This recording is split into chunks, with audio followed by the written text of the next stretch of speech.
Hey everyone, I'm going to present to you my original work, Darkness and Honor.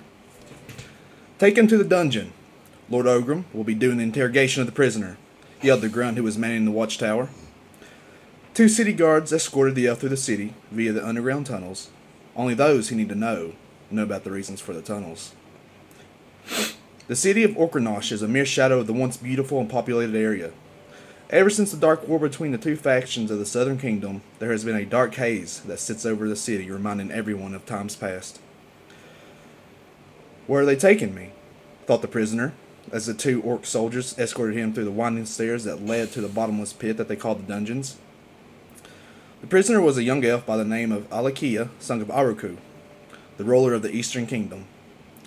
You know what we do to your kind around these parts, boy, said one of the guards.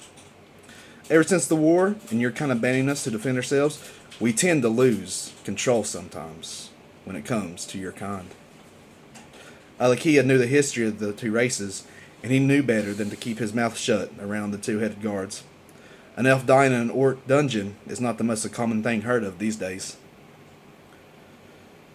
The orcs of the Southern Kingdom have always been a proud race that pride themselves of loyalty, honor, and war. They love nothing more than the rush of combat and the spilling of an opponent's blood. 250 years ago, the orcs of the Southern Kingdom were invaded.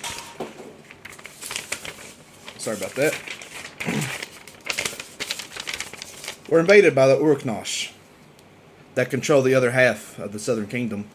The orcs were outnumbered 10 to 1, but their prowess in combat aided them so much that the Uruknosh were almost defeated until the necromancer Zolkra unleashed his undead army that landed at the orc's doorstep like a wave breaking on the sand.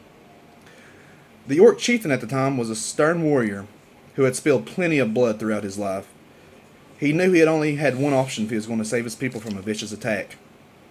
He would have to call on the aid of the elves of the Eastern Kingdom and only pray that they show up before it is too late. The elves did not answer the call of the orcs, even though the orcs had always been their ally in the past times. With their combat abilities and their chieftain, a tried and true war leader, the orcs were able to be victorious in their war, but not without casualties. The mighty orc city of Orkanosh had been turned into a burial ground that only bodies and bad memories were able to live there. The orc race had nearly been wiped out with only a few hundred surviving the Dark War. Over the past 250 years, the orc race was able to grow again, but at a slow and steady pace. They were able to rebuild their great city, but nothing would be able to bring back to the glory it once held.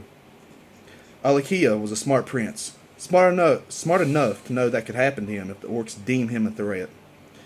His only luck is that Ogrim will hear him out and put the past of their two races behind them. Ogrim was a middle-aged chieftain that had seen many battles and lost many brothers that were close to him.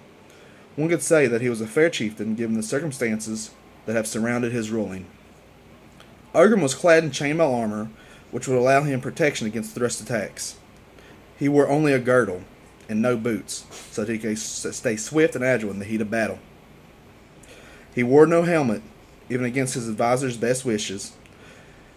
He says that he wants his enemy to be able to look into his eyes of the ones that will take his life. The young elf barely came up to the chest of the mountain of the orc when he finally came to question him. I will tell you this now, young elf. I know who you are. If it was not for the fact that you are a prince, I would have left you to the guards and their dogs. Speak now, but watch your tongue, as you know just as well as I do of the past between our races. Alakia could feel his heart begin to race, and his hands begin to shake. One single bead of sweat began to form on his brow. He had so much to say, but the terror in his heart would not allow him to say a word. Speak, I say. I have no time to be dealing with young elf princes today. I have more important matters at hand than to be dwelling in this godforsaken dungeon with a meddling elf. O mighty Ogrim, chieftain of the orc race and ruler of Orkanosh, I come to you on this day to plead for your help.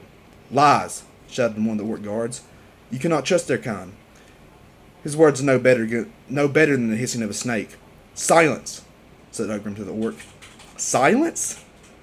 No disrespect, my chieftain, but I say we kill the elf now, and before the orc could finish his sentence, one mighty swing of his axe, Ogrim cut off his head. The head of the orc rolled on the floor, and with his eyes still open and his tongue stuck between his teeth. Young prince, please excuse me for what I just did, but I could not bear to hear him say one word. Even after 250 years, some of my people still hold a grudge against your race. Alakia watched as the body of the orc guard slowly fell to its knees and collapsed right in front of him. Blood from the open wound splashed all over his face. He could taste the orc's blood on his lips. The young prince felt a numbing sensation come across his body, as if he was the one that had been to have his head cut off instead of the orc guard. He now knows better than ever to watch what words he decides to use to explain the meaning of him coming there. Lord Ogrim, ruler of Orkranosh, I come to you to seek your help. Centuries ago, there was an alliance between our people that was stronger than any rope. Ask of you this day to put the past behind our people and bring back the bond of old. The young elf, nervous and impatient, watched as the chieftain turned his back to him and put his hand on the dungeon wall to brace himself. Ogrim finally turned back around, and the rage in his eyes struck fear into Alkia's heart. The chieftain looked Alkia in the eye and said, Young prince, centuries ago there was an indeed alliance between our people. An alliance that we always upheld no matter the circumstances. My ancestor, who was once the chieftain of my mighty race, called out to your people in a time of dire need, and the elves did not respond. The elders that were children at the time still tell the tales of how the Orkranosh raided our city and destroyed our homes. But chieftain, that was over 250 years ago. How could you possibly hold that against us now? Alakia, without even realizing it, spoke out of turn and realized the disrespect that he had just had towards the chieftain.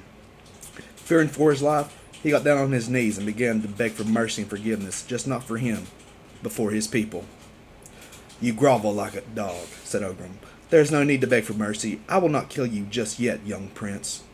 For I feel in my heart that you would not come to my footsteps of Orkranosh unless you had good reason. So speak, and let me hear your tale. Suddenly, the numbness that once encumbered Alakia's body faded away, and the prince saw a glimmer of honor and hope in the chieftain's eyes. Maybe, just maybe, he will hear me out and come to the aid of my people, and bring back the alliance that once was, he said to himself. The reason I've come to your doorstep is many moons ago one of our scout patrols never came back from their evening rounds. It wasn't until days later that we came across their encampment where no one was to be found. There was no signs of struggle whatsoever, but there was one thing that stuck out to our elders. One of the trees next to their camp? Someone, carved in one word and one word only. Zulkra. Impossible, screamed the chieftain. The others all said that Zulkra was killed during the battle for the city during the Dark War, exclaimed Ogrim. The look of defeat came over the face of Ogrim. Alakia could just tell by the orc's facial expression that the news he has given him cannot be good. Listen, elf, said the chieftain in a low, deep tone.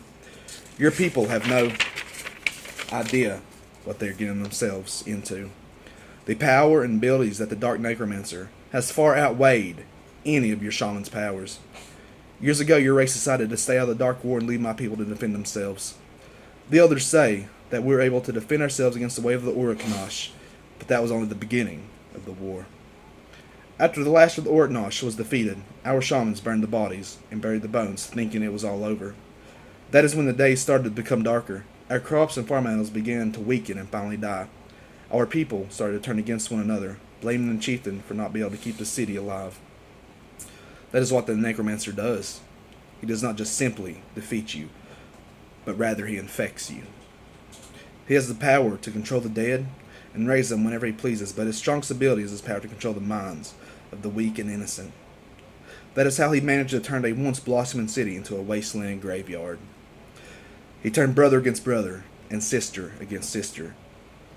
The people were beginning to go insane, and I knew not what was right from wrong. Only the chieftain at the time was able to withstand the controlling powers of the necromancer.